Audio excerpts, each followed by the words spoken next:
The question is to prove root 3 plus root 5 as irrational number. To prove that root 3 plus root 5 as irrational number, we will assume that root 3 plus root 5 as rational number. So assume root 3 plus root 5 as rational number. So if a number is said to be a rational number, then that can be expressed as p by q form. Same way here, since we have assumed that root 3 plus root 5 is rational number, that can be expressed as p by q form. And most importantly, you have to mention that denominator is not equal to 0, because if denominator is 0, then that fraction becomes not defined. So here we have to mention the denominator is not 0, and you have to mention what is p and q. This mentioning of p and q is important. So here p and q are integers and denominator not equal to 0. Now we have to get rid of this root number. So what can we do is we can square on both sides so that we can try to simplify the given question. So now mention that you are squaring this equation on both sides. Since we have equal to that operation, whatever you are trying to do, it should be on both sides. Now it is root 3 plus root 5 the whole square equal to p by q the whole square. You cannot write that as root 3 square plus root 5 square. You have to use a plus b the whole square formula. So here many will do the mistake. Be careful that you have to use the algebraic identity.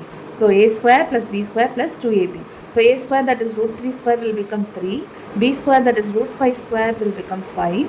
2ab, we have 2 into root 3 into root 5. Root 3 into root 5 can be written as root 15. And here we can split the powers to numerator and denominator. So we have p square plus q square. Now express the root numbers on one side, all other terms to the other side. So we retain this root 15 number to the left side part. 3 plus 5 will be 8. Take to the right side, that will become minus 8. So now that becomes p square by q square minus 8. So here root 15, 2 root 15, take the LCM. So we have p square minus 8q square by q square. Q square will be the LCM denominator. So now we got 2 root 15 equal to p square minus 8q square by q square. Into 2 will be taken as by 2 to the other side. So root 15 equal to p square minus 8q square by 2 into q square. So you have to straight away take that into 2 to the other side as the division part. Now we have expressed root number to one side, other numbers to the other side. We have segregated. We know already p and q are integers, and these two numbers 2 and 8 also, it is an integer. If they are integers, then we can say it as the rational number, because all the integers are rational numbers. Say for example minus 4, that can be written as minus 4 by 1. 0, 0 by 1. Anyway, we'll get the same number. 100, that can be written as 100 by 1. So all the integers are rational numbers. So we know the right hand side part is a rational number. Since we have equal to, then it implies that left hand side is also a rational number. But we know root 15 is an irrational number, that we have already proved in the exercise, that root 3, root 2 are irrational. Same way root 15 is also an irrational number. So we have LHS as irrational number, and RHS we got it as rational number. So we got equal to, either it should both be rational or both should be rational. But we got a contradiction that root 15 is a rational number, but we know it is an irrational number. Why this contradiction arises? Because of assuming root 3 plus root 5 as rational number. So our assumption is wrong, because we got an opposite answer. So our assumption is wrong. What our assumption? Root 3 plus root 5 as rational number. If our assumption is wrong, then that number should be an irrational number, because a number can either be rational or irrational. If this cannot be a rational number, then root 3 plus root 5 is an irrational number. So you have to mention that statement. Our contradiction arises because of our assumption that root 3 plus root 5 as rational number. So that is wrong. Therefore, root 3 plus root 5 is irrational number. So that's proved. The second question is, on a morning walk, three persons step off together and the steps measure 40, 42, 45 centimeter respectively. What is the minimum distance each should walk so that each can cover the same distance in complete steps? So in these kinds of word problems, you have to make a note that either minimum or maximum is asked. Here minimum, so we'll take the least common multiple. If it is the maximum distance, then you have to take the highest common factor. So least common multiple is LCM, highest common factor is your HCF. So we have to take LCM of 40, 42 and 45. So now the solution will be the minimum distance that each should walk will be the LCM of their measurement 40, 42 and 45. So we get 40, we will take the LCM. So 40, 42, 45, we can take 5, 5 8s are 40 and this will not be divisible and this is 9.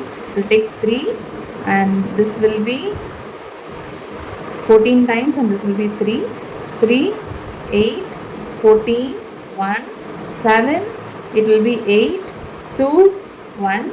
Then for 2 we have 4 and 1, 1. So 2, 2, 1. So we have 2, 1, 1. So 2, 1, 1, 1. Okay. Now the product will be 5 into 3 into 3 into 7 into 2 into 2 into 2. We have 5 2s are 10, 2s are 20, 20 2s are 40, 43s are 120, 123s are 360, 360 into 7 it will be 2520. So that is LCM of 40, 42 and 45. No. The minimum distance each should walk is 2520 centimeter. This is the final answer. Third question is to prove root p plus root q as irrational. Do you remember that first question we did like the same way? We should do it here. Instead of numbers, we have it in p and q form. Okay. What is our first step? We have to assume that root p plus root q as rational. So if it is rational, how it can be expressed in p by q form? Already here we have p and q. We can use a and b if like it will not get confused. So root p plus root q is equal to a by b, and what we have to mention, denominator is not equal to 0 and a and b are integers. Okay, and what will be the next step? We have to square on both sides. So squaring on both sides, we get root p plus root q the whole square equal to a by b the whole square. Similarly, like what we did in the first question, you will be using the algebraic identity. So root p the whole square will be p, root q the whole square will be q, and 2 root of pq, that will be equal to a square by b square. So since there it was 3 plus 5, so we would have like, we were able to add, but here it is like different numbers, we don't know what it is. Take those to the right side. So we have 2 root of pq is equal to a square by b square minus p minus q. You are taking plus q to the right side as minus q, plus q to the right side as minus q. Okay, take the LCM. So 2 root pq is equal to a square by b square, but here b square will be the LCM. So it is minus p b square minus q b square. Okay, and into 2 it will be written as root of pq is equal to a square minus pb square minus qb square by 2 into b square. The same thing, we know a and b are already the integers, p, q, 2 are also the integers. So the right hand side will be your integers. That means they are rational. Since equal to, then left side also will be the rational number. But we know root numbers are irrational. So we have the contradiction that we have right side as rational, left side as irrational, and in between we have equal to. It can't be like in opposite way with the equal to sign. So it is a contradiction. the contradiction arises because of our assumption that root p plus root q is rational. If that is wrong, then the opposite is irrational. So root p plus root q is irrational number. The next question, the largest number which divides 70 and 125, leaving remainders 5 and 8 respectively is dash. Here the question is to find the largest number. As I mentioned already, if the question is involving the largest or maximum, we will find the HCF. And here one more condition is given, that 5 and 8 are the remainders of 70 and 125. So you will subtract the remainders from the given number, and that answer, the subtracted number, you have to find the HCF. So now 70 leaves a remainder 5. So 70 minus 5 will be 65, and 125 leaves the remainder 8. So that will be 170. So for these numbers, we have to find the HCF. Okay. So to find the HCF, divide it separately or do the prime factorization. So we have 13 5s are 65 and 5 1s are 5. Same way, 170 is a prime number? No. You have to check by which it gets divided. 13 9s are 170, 3 3s are 9, 3 1s are 3. So 65 factors are 13 and 5 and 170. So into 1 you can mention or not, it will not be like any change in the answer. So 170, we have 13 into 3 into 3 into 1. The common factor is 13. So the largest number that divides 65 and 117 is 13. So the answer will be 13. The next question, if a equal to x cube y square, b is equal to xy square, then HCF of a comma b. We know HCF is the common factor. So let us write in this simple way. So x cube can be written as x into x, and y square can be written as y into y, and b x into y. Okay, now we have the common factor x, y, and we have one more y that I am writing it here so that it will be easy for us to circle. So we have the circled number x, y into y will be y square.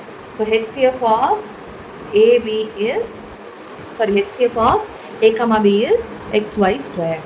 Then the next question, if p is equal to ab square and q equal to a cube b, then the LCM. Like how we did here, the same way. Let us write in simplified form. P can be written as a into b, and q can be written as a into b. So that can be written as, circle the common factors and write the common factors first. So for the circled one we have written a, for the circled one we have b, then the other numbers. Okay, so that will be a into a will be a cube, b into b is b square. Or you can see what is the highest degree, a or a cube. A cube is the highest. B square or b square is the highest. So we have the LCM as a cube b square. In that way also you can do, or in this form also you can do.